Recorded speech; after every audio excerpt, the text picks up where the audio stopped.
다윗의 기도에 대해서 증언의 말씀들은 이렇게 이야기합니다.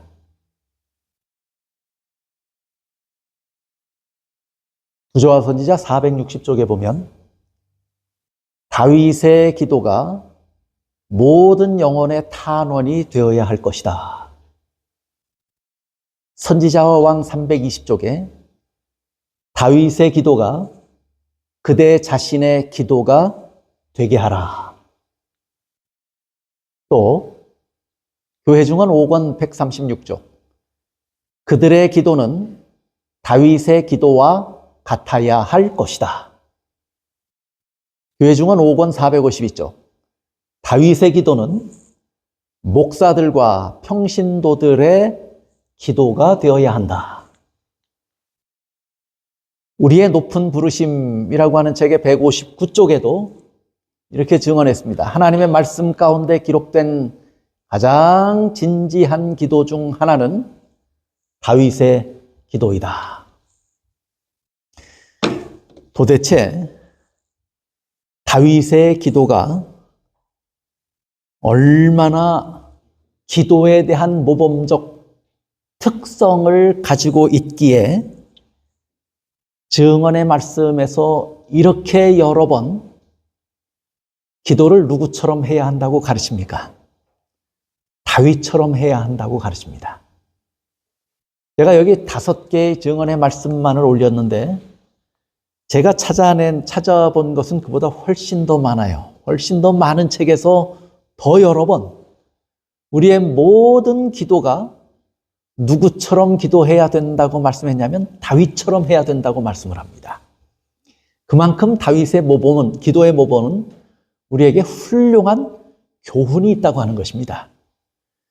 그래서 오늘 저는 다윗의 기도를 우리가 함께 살피면서 우리가 어떻게 하나님께 나가서 기도해야 하는지, 어떤 마음으로 나가야 하고 어떤 태도로 기도해야 하는가 하는 것을 살펴보려고 하는 것입니다. 여러분이 다윗 하면 가장 먼저 떠오르는 사건이 있을 것입니다. 저도 어려서부터 아주 유년 시절부터 이 이야기를 수없이 많이 듣고 자랐어요.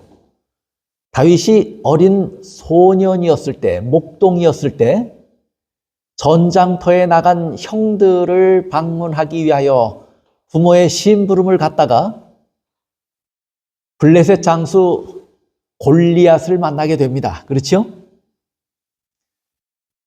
모든 이스라엘 군대가 벌벌 떨고 왕까지 벌벌 떠는 그런 형편에서 이 어린 소년 다윗이 골리앗 장수 앞에 싸우기 위하여 담대하게 나가죠. 뭘 들고 나갔어요? 시냇가에 가서 조약돌 5개를 주워다가 물매를 가지고 골리앗 장수 앞에 나간 것입니다. 이때가 몇 살쯤 됐을까요, 다윗이? 아주 극단적으로 보는 학자는 이때가 7살이었을 것이다 이렇게 보는데 저는 거기에 동의하지 않습니다.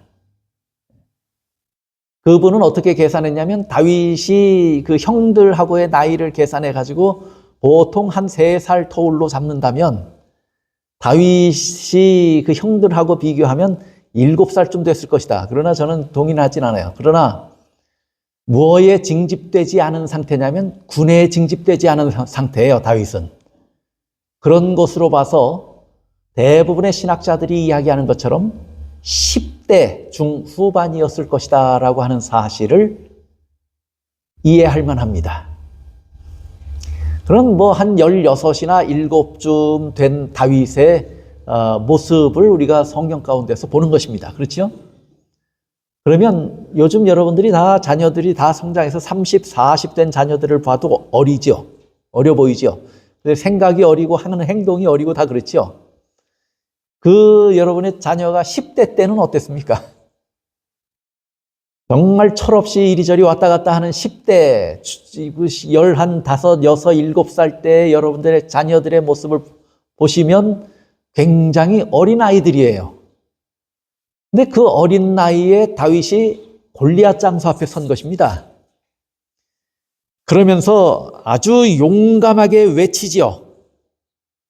너는 칼과 창과 단창으로 나오지만 나는 만군의 여호와의 이름으로 곧 네가 모욕하는 이스라엘 군대의 하나님의 이름으로 내게 나아간다 하고 외치면서 물매를 던져서 돌멩이를 던져서 골리앗 장수를 쓰러뜨립니다. 이 다윗이 소년이었기 때문에 골리앗 장수가 차고 있었던 그 칼을 들기조차 아마 버거웠을 것입니다. 그런 어린 나이에 다윗의 이야기는 제가 어려서 들었을 때 참 감동적이었습니다. 그리고 다윗같이 믿음 안에서 자라야 되겠다 하는 생각을 갖게 했던 이야기입니다. 다윗 하면 제일 먼저 떠오르는 이야기가 그 이야기예요, 저는. 그래서 제가 그런 노래도 많이 불렀어요. 어린 소년 다윗 하면서 어려서 노래를 많이 불렀어요. 그런데 사실은 성경은 그 사건은 단 한 번만 기록되어 있는데 다윗의 기도하는 모습은요, 수도 없이 기록이 되어 있습니다. 성경에 아마 그 기도가 가장 많이 기록된 사람이 다윗일 것입니다. 여러분이 아시는 것처럼 시편은 150편이나 되죠. 그 중에 대부분이 거의 대다수가 누가 지은 거예요? 다윗이 지었어요. 거의 대다수가 다윗이 지었는데 그 중에 또 거의 대부분이 뭐예요? 여러분이 시편을 읽어보시면 여호와여 하고 나오는 구절이 한두 구절이 아니고 한두 편이 아니에요. 그렇죠? 시편의 거의 대부분이 기도입니다. 그래서 우리가 그것을 시 또는 시편이라고 이야기하고 찬양이라고 이야기하지만 실제의 문장을 살펴보면 다 뭐냐면 기도예요.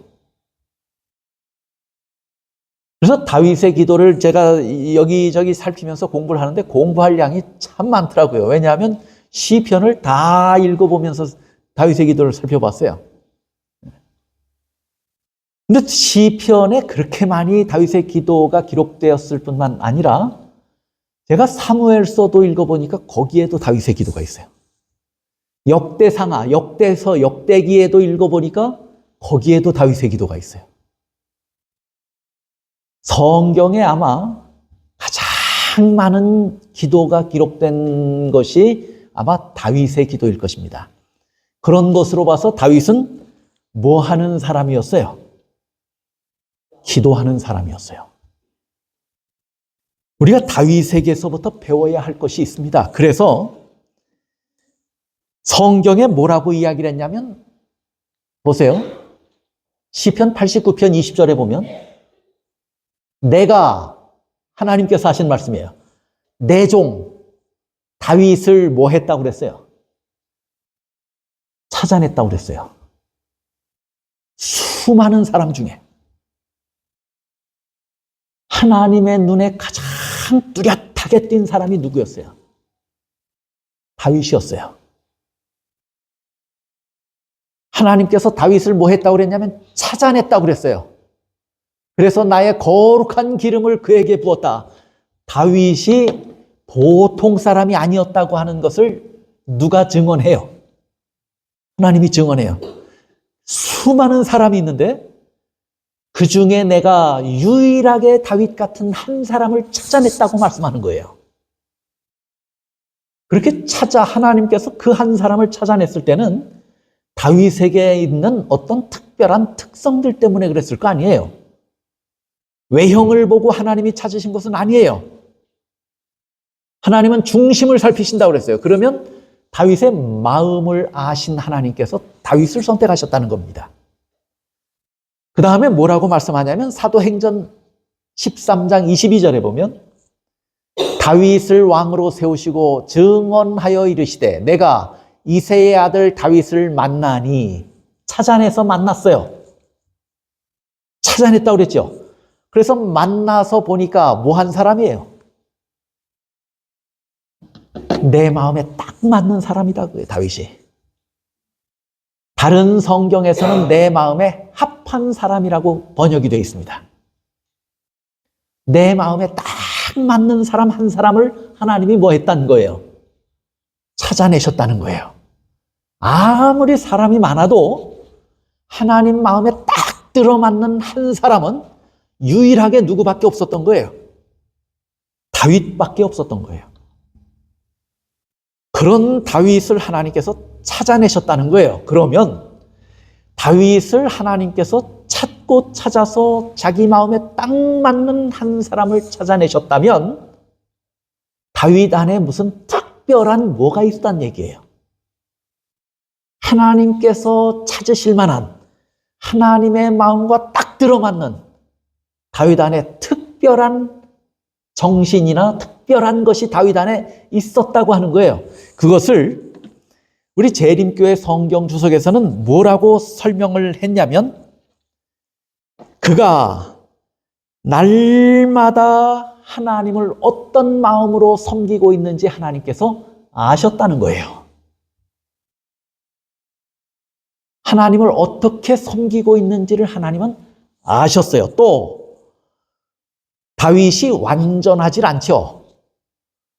실수도 하고 잘못도 하고 범죄도 저질러요.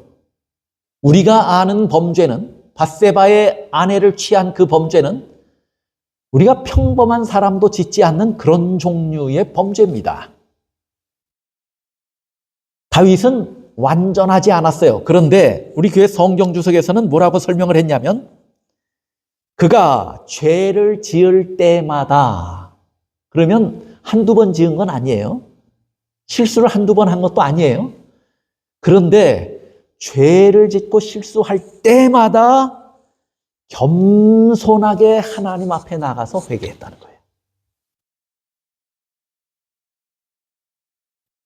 평상시에는 하나님을 진실되게 섬기고 살고 죄를 지면 겸손하게 하나님 앞에 나가서 회개하고 그렇게 살아가는 다윗의 마음을 아시는 하나님께서 세상 많은 사람 중에 자기하고 마음이 딱 들어맞는 똑같은 한 사람을 찾아냈는데 그게 누구냐면 다윗이라는 거예요. 그러면 다윗에게는 이런 좋은 뭐가 있다는 얘기예요.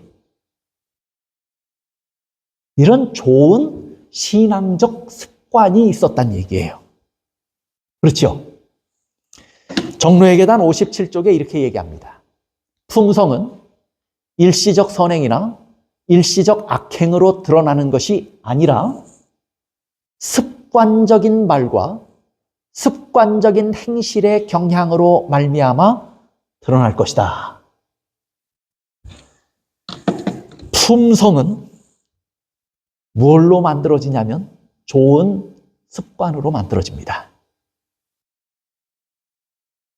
훌륭한 신앙은 뭘로 만들어질까요?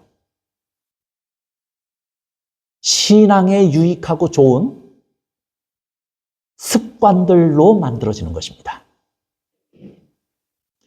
우리의 믿음이 강해지려면 신앙을 위한 좋은 습관이 있어야 합니다. 다윗에게는 이런 좋은 습관이 있었어요. 그걸 하나님께서 보신 거예요. 하나님을 가까이, 일상생활에서 날마다 하나님을 가까이 하려는 좋은 습관이 다윗에게 있어요.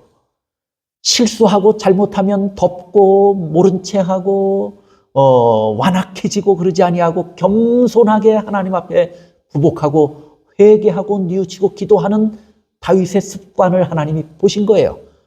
그런 신앙의 좋은 습관을 다윗이 가지고 있다 보니까 어려서부터 뭐예요? 하나님을 신뢰하고 믿는 강한 신앙이, 신념이, 믿음이 자리했고 자라가게 된 것입니다. 뭐가 그렇게 만들었냐면 습관이 만든 것입니다. 다윗의 기도 가운데서 우리가 제일 먼저 배워야 할 것이 있어요. 증언의 말씀이 우리의 기도는 다윗 같아야 한다고 말했어요. 한두 번이 아니에요. 다윗의 기도에 대해서는 특별히 여러 번 뭐라고 말씀했냐면 목사나 평신도나 모두가 다윗처럼 기도해야 한다. 다윗의 기도는 우리의 모본이라고 말했고 성경이 기록한 가장 진실된 기도 중에 하나다. 제일 진실된 기도는 예수님의 기도일 거예요. 그것을 제하면 누구의 기도가 가장 진실되다는 거예요? 다윗의 기도가 가장 진실되다는 거예요. 그래서 이것이 오늘을 살아가는 모든 그리스도인들에게 기도에 뭐가 되어야 한다는 거예요? 표준이 되어야 한다고 가르치고 있는 거예요. 그러면 다윗이 어떤 마음을 가지고 있었고 어떻게 신앙했고 어떻게 기도했는가가 우리의 신앙의 표준이 되어야 한다면 또 우리의 기도가 그것을 본받아야 하는 것이라면 다윗이 어떻게 신앙했고 어떻게 기도했는가를 우리는 살펴야 합니다. 근데 처음 보니까 다윗에게는 좋은 성품이 있었고 그 다음에 하나님을 신뢰하는 마음이 있었는데 그것을 하나님이 보시니까 꼭 누구 같으냐면 내 마음에 합하더라고요. 근데 그것을 정로의 계단에 보니까 하루아침에 되는 것이라고 그랬어요. 습관으로 되는 것이라고 그랬어요. 습관으로 되는 것이라고 그랬어요. 그렇다면 다윗에게는 그의 신앙을 위한 좋은 습관이 있었다고 하는 거예요. 기도도 마치 우리에게 뭐가 되어야 하냐면 습관이 되어야 합니다. 그래서 다윗의 기도를 통해서 배우는 교훈들입니다. 첫째, 하나님을 향하는 마음과 기도가 다윗에게는 마치 뭐 같았어요? 습관과도 같았어요. 다윗에겐. 그러면 우리 교회 성경 유서에서도 하나님께서 다윗을 찾고 선택하신 이유를 설명하기를 하나님을 찾고 하나님을 향하는 마음 때문이라고 그랬어요. 평상시에는. 그건 다윗에게는 날마다의 일상이었고 습관이었어요. 그리고 그가 잘할 때든 잘못할, 특별히 잘못하면 겸손하게 하나님 앞에 나가서 회개하며 기도했다고 그랬어요. 그런 것으로 봐서 하나님을 향하는 마음과 하나님께 나아가서 기도하는 것은 다윗에게는 마치 뭐와 같았던 것입니까? 습관과도 같았던 것입니다. 우리의 기도도 습관이 되어야 합니다. 어쩌다 생각날 때 한 번 하는 것이 기도가 아니에요. 또 내 꾀와 재주로 하다 안 될 때 어쩔 수 없이 나아가서 요구하는 것이 기도가 아니에요. 기도는 습관과 같아야 하는 것이라고 말합니다. 여러분, 예수님이 기도하실 때 제자들이 그 예수님의 기도를 보고 깜짝 놀랐죠? 실물교훈 140쪽에 보면 제가 기록했는지 모르겠는데 예수님의 제자들도 예수님의 기도와 하나님과 교통하시는 뭐에 큰 감명을 받았다고 그랬어요? 습관에 큰 감명을 받았다고 그랬어요. 제자들이 깜짝 놀라서 감동을 받은 것은 예수님에게 뭐가 있는 거예요? 기도하는 습관이 있는 거예요. 그런데 예수님은 우리의 기도의 가장 훌륭한 모본이지만 그 이전에 다윗 왕에게서도 이런 모본을 찾을 수 있습니까? 없습니까? 다윗도 어려서부터 하나님께 나아가는 것이 그의 생활의 습관이었고 다윗도 하나님 앞에 나가서 기도하는 것이 다윗에겐 뭐였어요? 훌륭한 신앙의 습관이었어요. 그러다 보니까 그것이 마치 신앙의 한 축이 되어 있었어요. 다윗에게는. 성품만 좋았던 것이 아니고 그의 신앙도 함께 훌륭하게 자라갔는데 그것이 다 무엇 때문이었냐면 다윗이 하나님을 가까이 하고 기도하는 습관 때문에 그렇게 된 것이에요. 그러면 다윗의 기도를 우리가 본받아야 한다고 말한다면 우리도 하나님을 향하는 마음과 또 하나님께 나아가서 기도하는 것이 어쩌다 한 번이 아니고 우리의 생활 가운데서 날마다 반복되어야 하는 뭐가 되어야 한다는 거예요? 습관이 되어야 하는 것입니다. 여러분, 기도하는 습관이 있으십니까? 어린아이들이 숨바꼭질하며 장난을 했어요. 그 숨바꼭질하면 어디 들어가서 숨어야 할 거 아니에요. 한 아이가 어느 방에 들어가서 숨었어요. 숨었는데 그것을 찾으러 온 술래였던 아이가 방문을 열고 그 아이를 나무라며 나오라고 호통을 칩니다.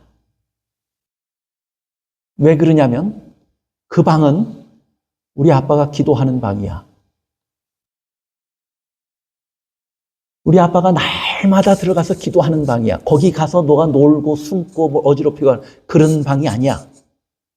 그 방은 우리 아버지가 기도하는 방이야. 이 아이에게 아빠는 뭐 하는 습관을 가진 사람이에요? 기도하는 습관을 가진. 그분이 늘 시간이 되면 같은 장소에 가서 기도하셨던 것 같아요. 그 아버지가. 이 아이가 그것을 늘 봤어요. 우리 아빠는 기도하는 사람이야 라고 이야기하는 거예요. 그런 기도의 습관이 우리에게 있습니까? 이것이 그의 신앙을 위한 가장 훌륭한 습관입니다. 우리의 신앙이 자라고 우리의 신앙이 뜨거워지고 강해지기를 원한다면 뭐 하는 습관이 우리에게 있어야 하냐면 기도하는 습관이 있어야 합니다. 성화된 생에 이렇게 말합니다. 우리의 신앙생애 가운데서 올바른 습관을 형성해야 한다. 육체의 건강을 위해서 세상에 음식이 필요한 것 같이 매일의 기도는 은혜 가운데서 자라가는데 필수적이며 영적 생애를 위해서는 꼭 필요한 것이다. 우리의 신앙생애에서 올바른 습관을 가져야 하는데 그 올바른 습관 가운데서 뭐 하는 습관이 있어야 한다고요? 매일의 기도가 우리의 신앙의 올바른 습관이 되어야 한다고 말합니다. 이것이 우리에게 습관이 될 때 영적 생애를 위해서 이게 꼭 필요하고 우리가 영적으로 자라가는 데 필요하고 우리의 성품이 변화하는 데 반드시 필요한 요소가 된다고 하는 것입니다. 다윗은 그렇게 기도하는 사람이었어요. 늘 기도했어요. 굴 속에 갇혀서도 기도했고 왕궁에서도 기도했고 길을 가다가도 기도했고 늘 기도하는 사람이었어요. 돌을 만나면 돌 앞에 엎드려 기도했고 그것이 다윗에겐 무엇 같았냐면 습관과도 같았습니다. 우리도 다윗처럼 기도해야 한다라고 말했을 때 뭘 가르치는 것입니까? 우리에게 뭐가 있어야 한다는 걸 가르치는 거예요. 기도하는 습관이 있어야 한다고 하는 것을 가르치고 있습니다. 다윗을 통해서 배우는 기도의 첫 번째 특성은 뭐냐면 이것이 우리에게 뭐가 되게 하자는 거예요. 습관이 되게 하자는 것입니다. 생활이 되어야 한다고 하는 것입니다. 그 다음에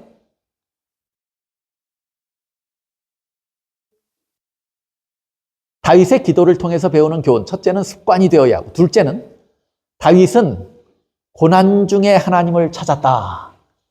여러분이 시편을 보시면 하나님이여 하고 기도할 때마다 반복해서 시편 모든 시편을 아무나 열고 아무데나 시편을 열고 보십시오. 다윗이 고난 당하는 장이 거의 대부분의 기록이 되어 있습니다. 고난 당할 때마다 어떤 때는 다윗이 아주 답답해서 하나님이여 제발 일어나십시오. 그만 주무시고 일어나십시오 하고 외쳐요. 다윗의 기도의 대부분 시편을 읽어보면 그 중에 상당히 많은 부분이 고난 중에 드린 기도입니다. 그런데 다윗이 그렇다면 고난 당할 때마다 뭐 했다는 거예요? 기도했다는 거예요. 그쯤은 우리도 하죠. 여러분이 고난 당할 때 기도하시죠? 어려운 일이 생기면 기도하십니까? 안 하십니까? 오히려 뭐가 잘 될 땐 기도 안 하다가도 어려운 일을 닥치면 기도합니다. 심지어는 저는 트럼프도 기도할 것이라고 생각합니다. 네. 지금 자기 뜻대로 뭐가 안 될 거예요. 네. 뭐가 계획한 대로 안 돼요. 상대는 굉장한 압제를 당하고 지금 고통을 당하고 있는데도 트럼프는 자기 뜻대로 안 될 거예요. 그래서 제가 어디 보니까 미국의 개신교 목사들이 트럼프에게 와서 전부 안수기도 해요. 이건 그걸 보면서 참 잘못됐다 하는 생각을 했습니다. 그것을 고난으로 인정하는 것이 전 잘못됐다고 생각하고 있고, 그 교황도 그런 얘기를 했어요. 전쟁은 절대 하나님의 축복이 아닙니다. 전쟁은 절대로 하나님의 축복이 아닙니다. 그렇게 하지 말아야 된다는 얘기죠. 그런데 그건 그 사람의 이야기인데, 그 사람은 멀리 바라볼 것도 없어요. 우리도 평상시에는 그저 제멋대로 제 잘난 맛에 잘 살다가도 뭐 당하면 기도해요. 어려운 일 당하면 기도해요. 그렇죠? 그 다윗이 어려울 때 기도했다고, 고난 중에 기도해 하나님을 찾았다고 하는 것이 뭐 그렇게 대단한 특성입니까? 그런데 시편에 보시면 18편 6절, 내가 환난 중에서 여호와께 아뢰며. 또 보세요. 시편 40편 12절, 수많은 재앙이 나를 둘러싸고 그래서 내가 낙심하였음이니이다. 또 시편 143편 11절, 이 환난에서 모하소서, 끌어내소서. 이런 환난에서 나를 도와달라고 하는 기도가 다윗의 기도 가운데 수없이 많아요. 여러분 시편을 1편부터 쭉 읽어보십시오. 거의 매편 기록이 돼 있어요. 다윗이 참 아주 모진 환난들을 많이 겪었던 사람이에요. 그런데 어려움을 당할 때마다 다윗이 뭐 했다고 기록했냐면, 하나님 앞에 환난 가운데서 나를 구해 주소서라고 기도합니다. 그러면 이렇게 기도하는 것이 잘못된 것입니까? 잘하는 것입니까? 여러분이 어려울 때 기도하는 것은 잘하는 거예요? 잘못된 거예요? 잘하시는 거예요. 다윗도 그렇게 했어요. 그리고 우리에게도 다윗같이 기도하라고 그랬어요. 그러면 우리도 환난 중에는 뭐 해요? 기도해요. 그런데 굳이 이걸 안 가르쳐도 해요, 우리는. 다윗에게 안 배워도 한단 말이에요. 그런데 다윗의 기도는 단순한 하소연이 아니에요. 다윗의 기도를 깊이 보면 고난 속에서 다윗이 누굴 의지하고 있냐면 하나님을 의지하고 있는 거예요. 하나님만을 바라보고 있어요. 내가 산을 향하여 눈을 들리라, 나의 도움이 어디서 올꼬. 산을 향해서 손을 들고 도와달라고 요청하지 않는다는 거예요. 오직 나를 붙들고 나를 인도하시고 나에게 도움을 주실 분은 유일하게 누구라고 하는 걸 아는 거예요, 다윗은. 하나님 한 분밖에 없다고 하는 사실을 아는 겁니다. 그래서 이것은 단순한 하소연이 아니고 하나님을 의지하는 것인데, 하나님을 신뢰하고 있다고 하는 증거인데, 이것이요, 우리처럼 변덕스러워서 어려울 때만 나와서 기도하는 그런 모습이 아니에요. 우리가 잘 될 때는 하나님을 외면하다가 어려울 때만 찾아 나오는 그런 변덕스러운 신앙, 그런 의지나 그런 신뢰나 그런 믿음으로 다윗이 하나님을 붙들고 있는 게 아니고, 아까도 제가 말씀을 드렸지만 그가 10대 중반부터 하나님을 골리앗 장군의 명성이나 그가 한 칼보다도 누굴 의지하고 있어요? 하나님을 의지하고 있어요. 하나님을 신뢰하고 있어요. 그 믿음과 그 신뢰가 어려울 때도 변함없이 하나님을 찾았다고 하는 것이에요. 우리는 변덕스럽게 어려울 때만 찾아옵니다. 환난 중에도 다윗은 하나님을 찾습니다. 그런데 시편에 보면 142편 또 그래요. 핍박하는 자들에게서 나를 건지소서. 환난도 있고 핍박도 있고 모진 고난을 다윗이 겪었어요. 그때마다 기도했어요. 그런데 시편 4편 3절 보니까 내가 그를 부를 때에 여호와께서 뭐 하시리라고요? 들으시리로다. 여러분이 기도하면서 저런 믿음이 있으십니까? 없으십니까? 다윗도 환난 중에 찾았고 우리도 환난 중에 찾아요. 그런데 다윗이 찾을 때 하나님을 신뢰하는 믿음과 우리가 그때 하나님께 나아가서 기도하면서 하나님을 신뢰하는 믿음에는 차이가 있습니까? 없습니까? 다윗이 환난 중에 하나님을 찾으면서 고백하는 말씀을 보세요. 내가 부를 때 여호와께서 들으신다고 하는 믿음이 있어요. 또 시편 5편 3절 여호와여 아침에 주께서 나의 소리를 뭐 하신다고요? 들으시리이다. 기도하면 들으신다는 믿음이 다윗에게 있습니까? 없습니까? 있어요. 제가 오래전에 한번 말씀드린 것 같은데 한 주교가 성당에 나와서 아침 일찍 나와서 기도했어요. 하나님 하고 기도했어요. 그랬더니 하늘에서 왜 그러니 하고 대답이 들렸어요. 그랬더니 신부가 까무라쳐 죽었어요. 심장마비가 와서. 하나님이 들으신다고 하는 믿음이 없었어요, 이 신부에게. 진짜 들으시니까 깜짝 놀라 죽은 거예요. 여러분이 입을 열어서 기도하시면 그 음성을 하나님이 들으신다고 하는 믿음이 있습니까? 없습니까? 그 음성은요, 사탄도 들어요. 그래서 증언의 말씀에 뭐라고 이야기를 했냐면 우리가 부정된 이야기, 부정한 이야기, 또 우리에게 해로운 이야기, 이런 것들 한탄하고 한심 쉬고 그 다음에 우리의 불평을 말하고 하는 것을 입술 밖으로 소리내서 하지 말라고 그랬어요.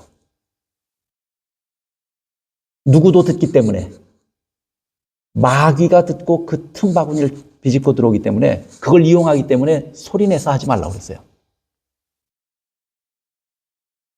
우리가 입을 열어서 기도하면 입을 통해서 나오는 모든 음성은 하나님도 듣고 마귀도 듣습니다. 그래서 우리가 그런 부정직하거나 불평의 소리나 이런 우리에게 유익하지 않은 이야기는 하지 않는 것이 좋아요. 그리고 기도는 뭐 해서 하는 게 좋아요? 소리내서 하는 게 좋아요. 우리 하는 모든 소리를 하나님이 들으신다고 하는 믿음을 가지고 기도하셔야 합니다. 다윗은 그것이 어떤 기도든지 하나님이 기도하면 뭐 한다고 믿고 있어요? 들으신다고 믿고 있어요. 여러분 기도할 때마다 이런 믿음이 있기를 바랍니다.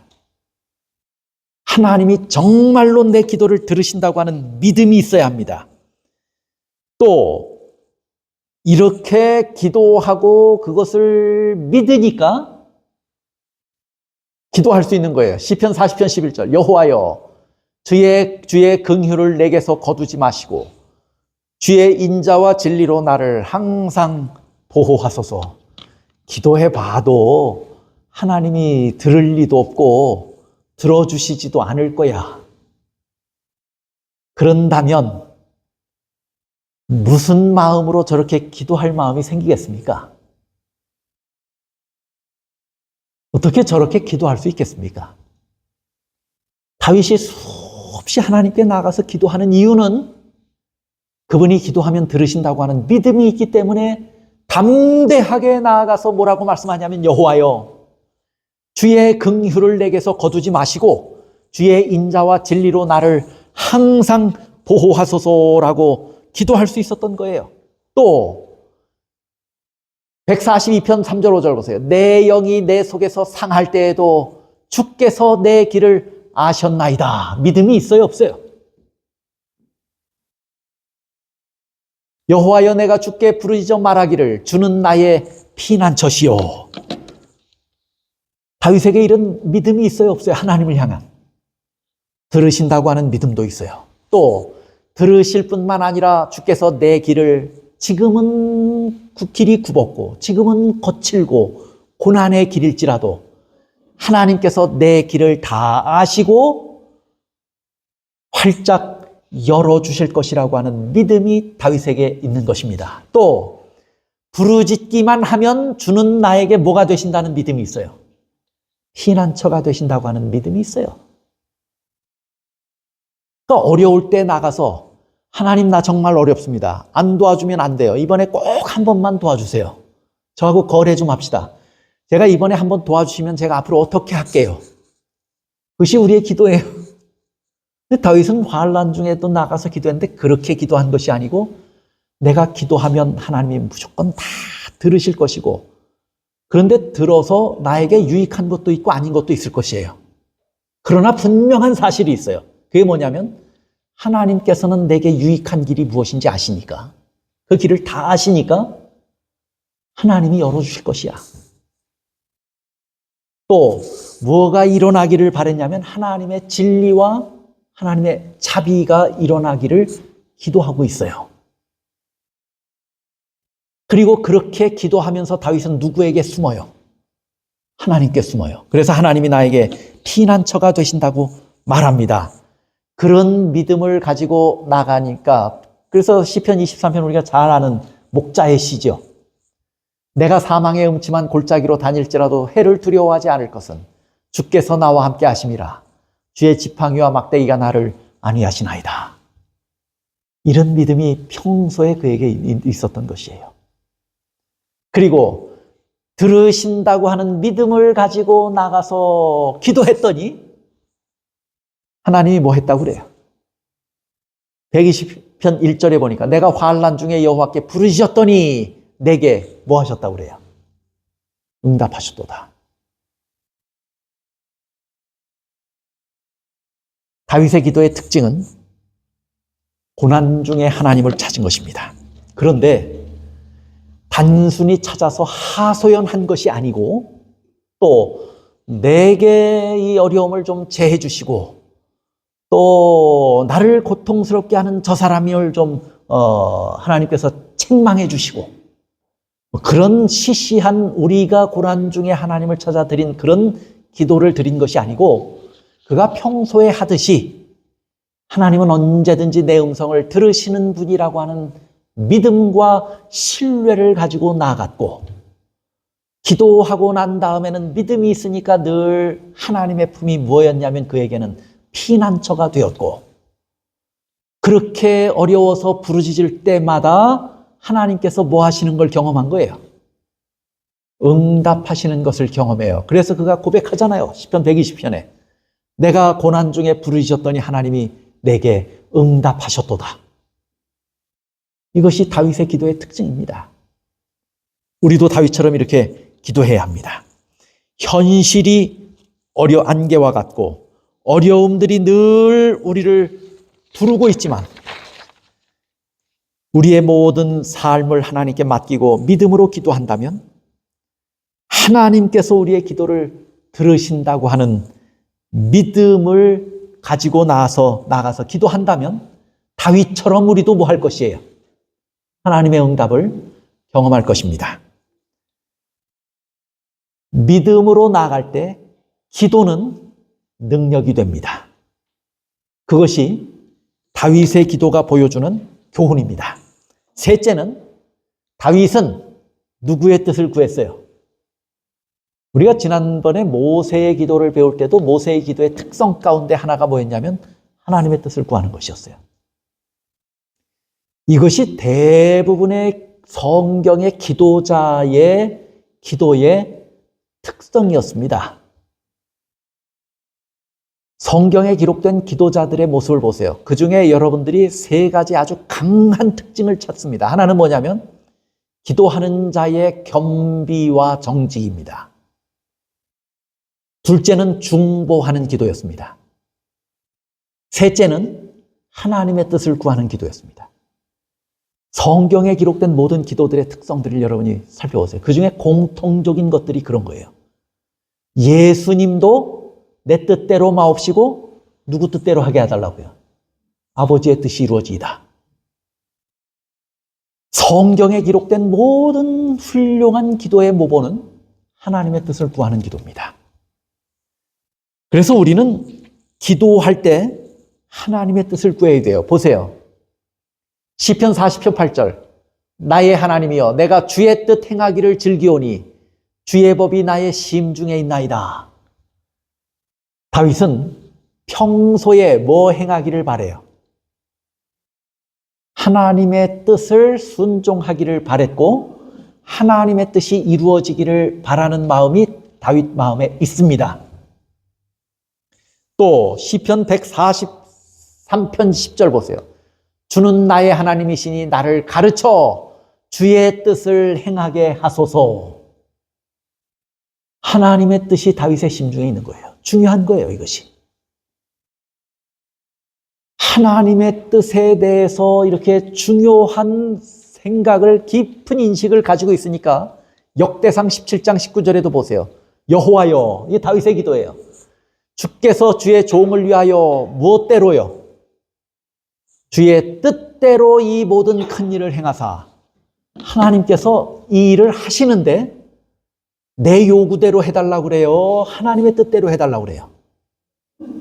하나님의 뜻대로 해달라고 그래요. 우리는 우리의 뜻을 하나님에게 강요합니다. 그래요, 안 그래요? 우리의 뜻을 절대로 굽히지 않고 끈질기게, 누가복음 18장에 나오는 그 사람처럼 아주 끈질기게 나가서 뭐 해요? 하나님 앞에 나가서 기도해요.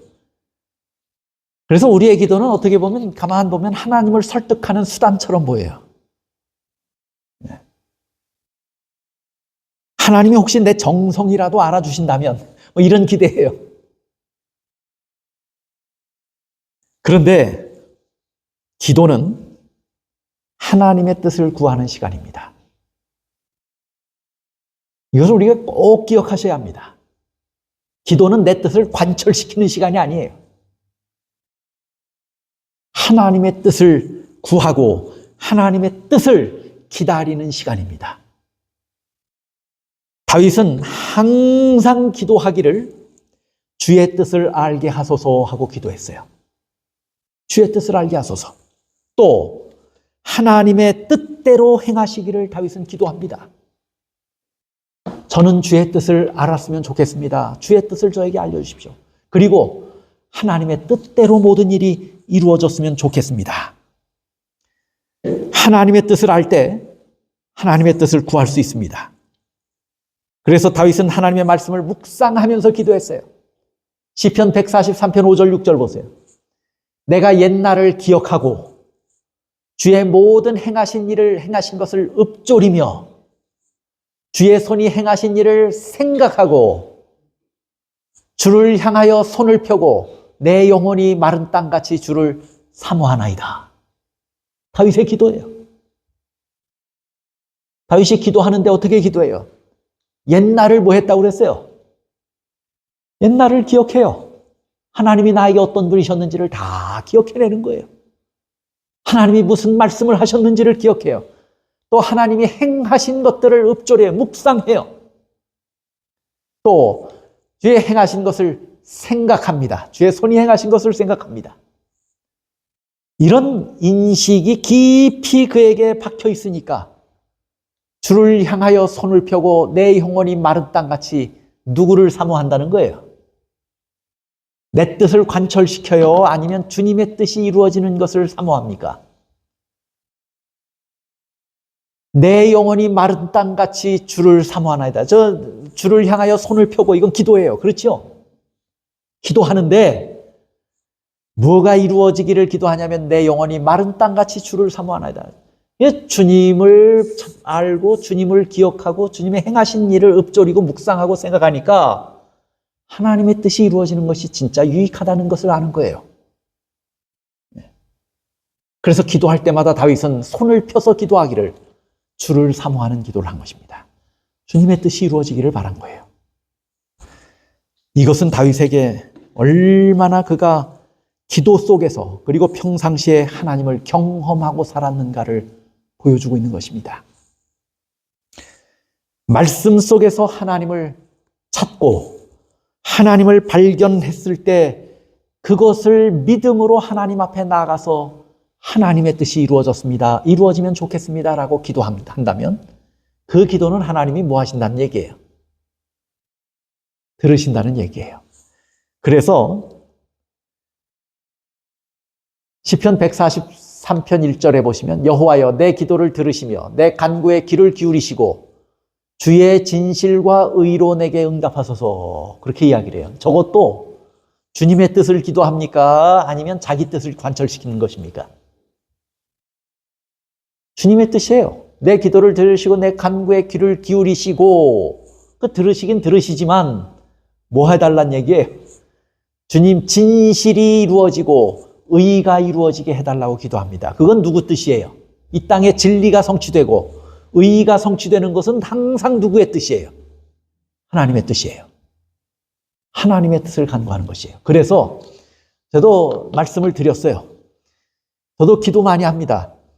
여러분들 위해서도 기도하고 저희 자녀들을 위해서도 기도하고 기도해요. 기도하는데 예전에는 한 분 한 분의 사정이 어떤가를 깊이 생각하면서 그분을 내 이것을 이렇게 해줬으면 좋겠습니다. 저렇게 해줬으면 좋겠습니다. 근데 자식들을 생각하면 그렇게 하나하나를 생각하면 기도할 것이 더 많아져요.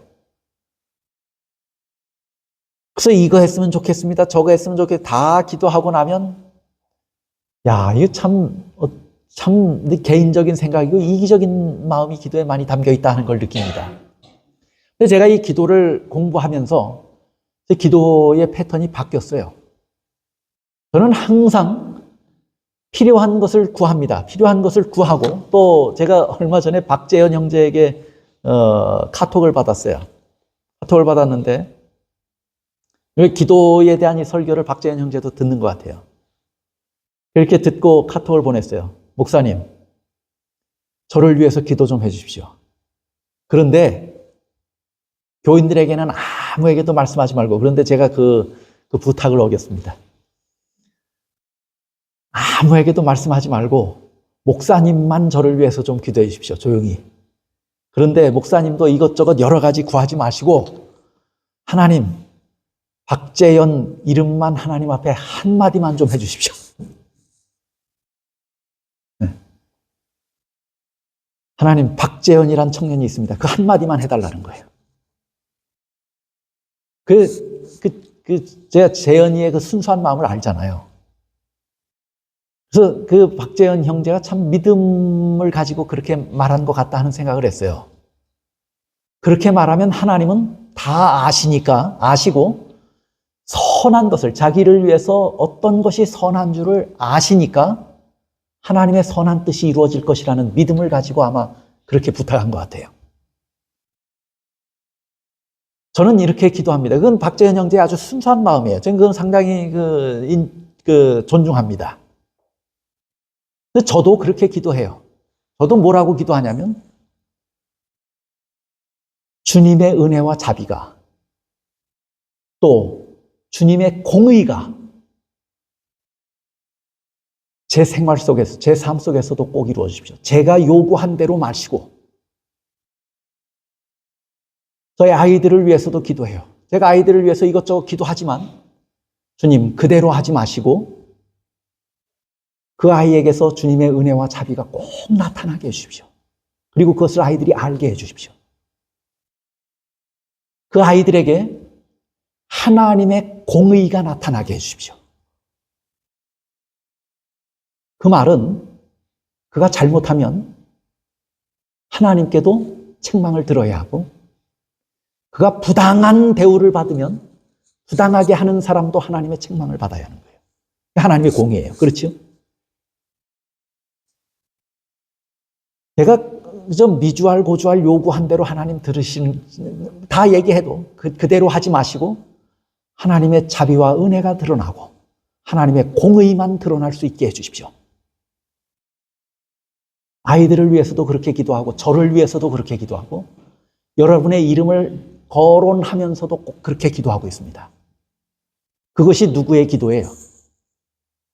다윗의 기도예요.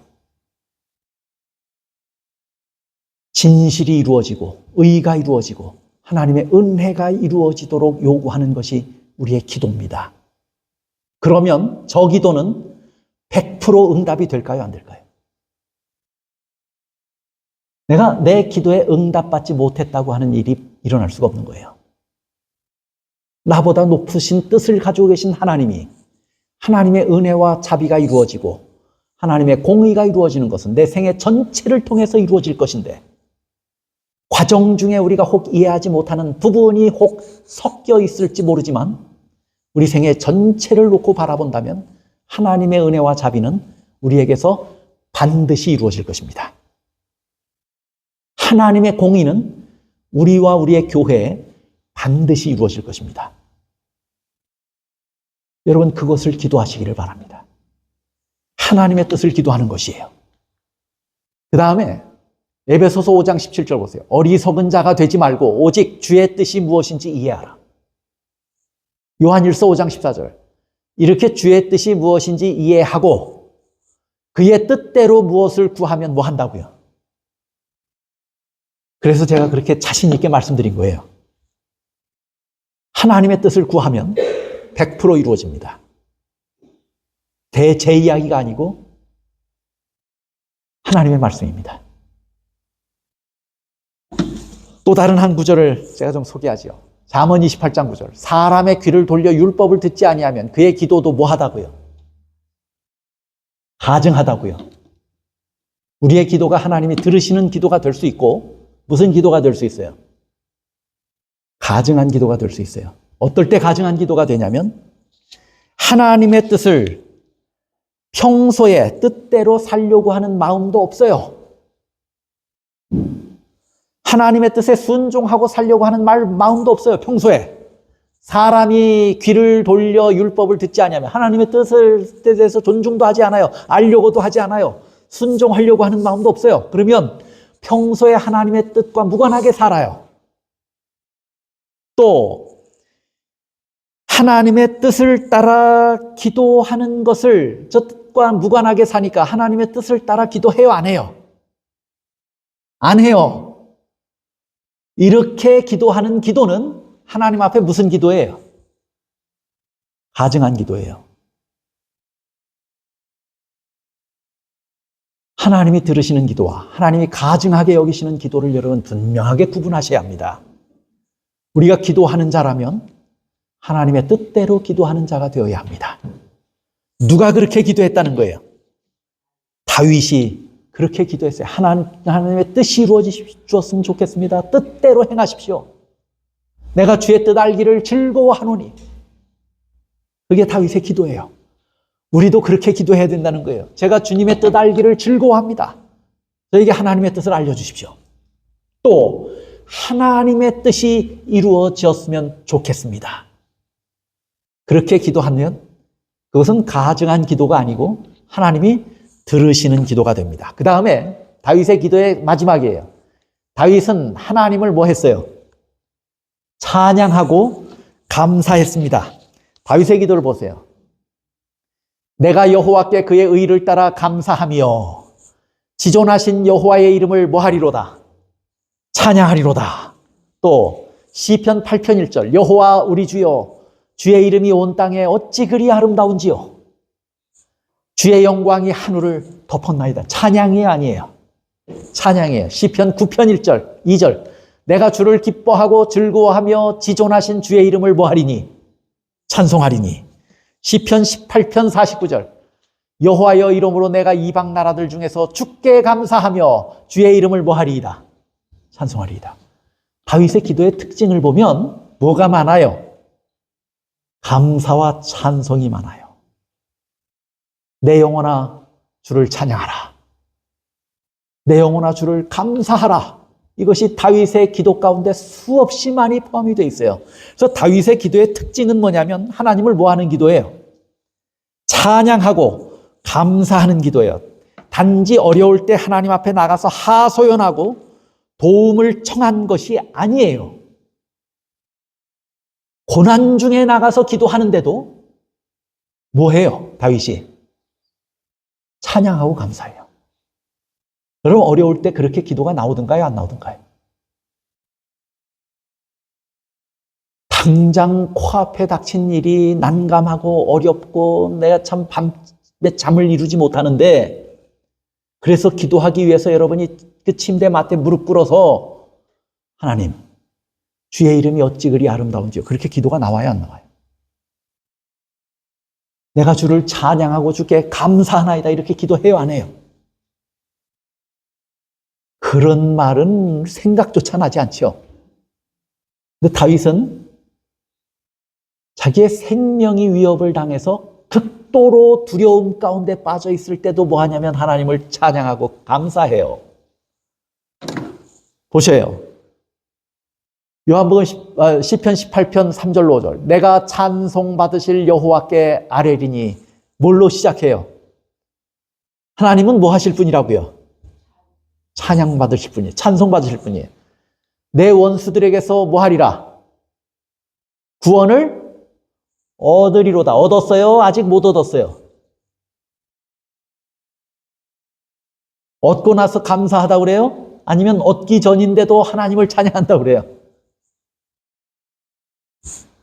사망의 줄이 나를 얽고 불의의 창수가 나를 두렵게 하였으며 수월의 줄이 나를 두르고 사망의 올무가 내게 이르렀도다. 진짜 나에게 이르러 온 것은 뭐예요? 지금. 그런데 다윗이 무엇을 기도하고 있습니까? 그 하나님을 뭐하여? 찬송해요. 우리의 기도하고 이렇게 격이 달라요. 다윗의 기도가. 우리도 다윗같이 기도하라고 그래요.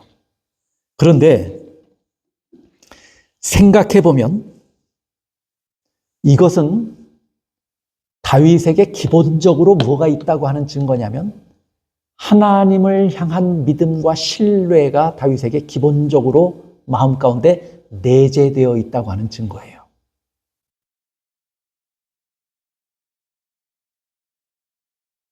그것이 내재되어 있으니까 어려움 중에서도 뭐해요?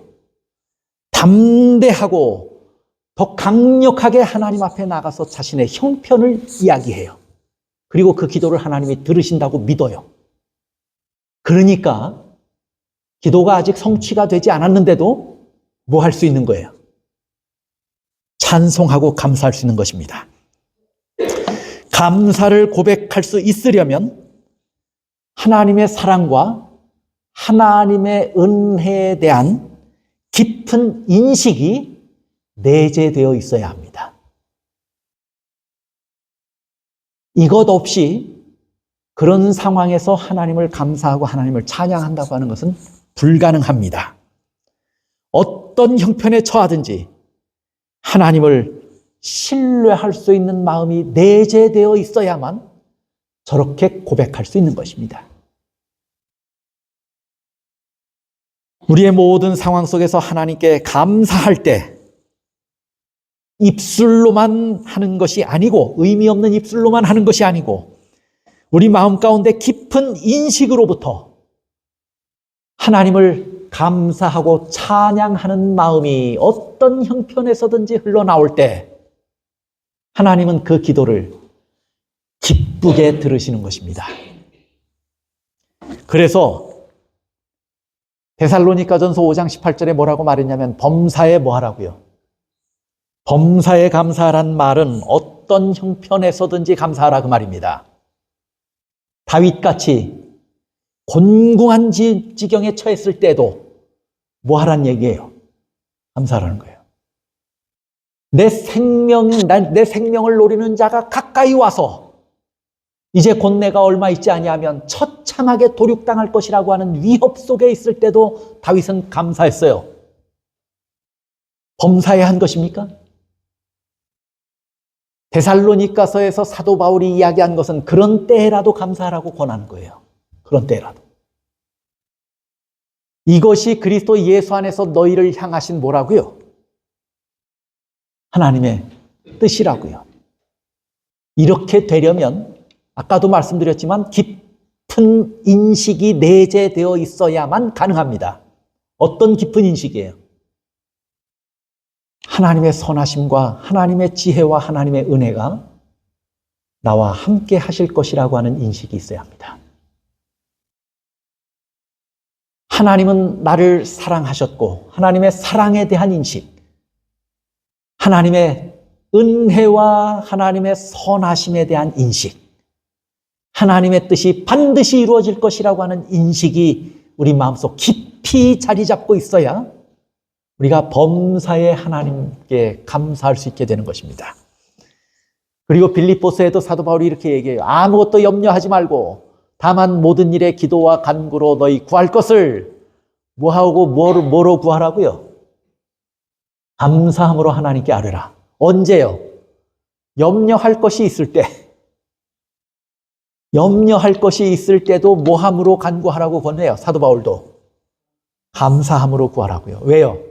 하나님은 그 어려움을 하나님의 공의와 하나님의 은혜가 드러날 수 있는 환경으로, 형편으로 고치실 것입니다.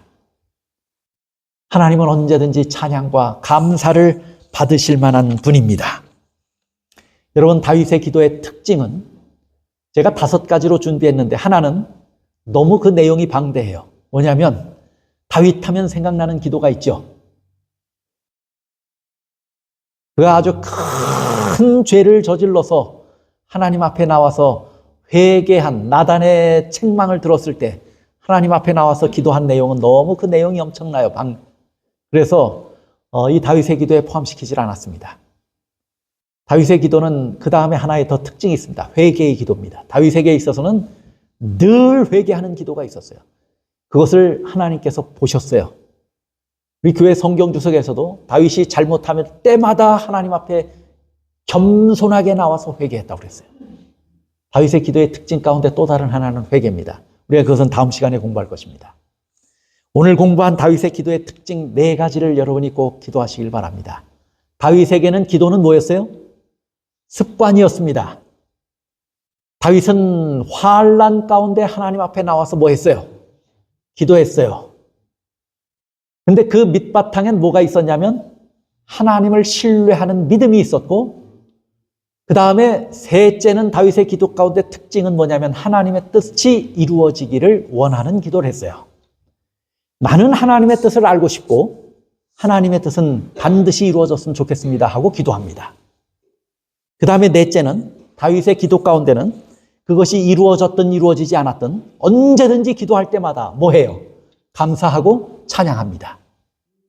그것이 우리가 배워야 하는 기도의 특성들인 것입니다. 이 특성들을 두고 뭐라고 이야기했냐면 우리가 다 누구처럼 기도해야 한다고요? 다윗처럼 기도해야 한다고 증언의 말씀은 여러 번 반복해서 가르치고 있는 것입니다. 이 특성들을 여러분이 마음에 깊이 간직하시고 이런 깊은 신앙인들의 기도의 모습들을 통해서 우리가 이런 기도를 배워갈 수 있었으면 참 좋겠습니다. 우리도 이렇게 기도하고 이런 기도가 많아지면 많아질수록 뭐도 많아지냐면 응답도 많아지고, 이런 기도가 많아지면 많아질수록 우리는 하나님을 더 많이 알아가고 하나님께 더 가까이 나가게 됩니다. 이것이 기도의 열매로 우리에게 맺혀지게 되기를 간절히 바랍니다. 말씀을 마치겠습니다.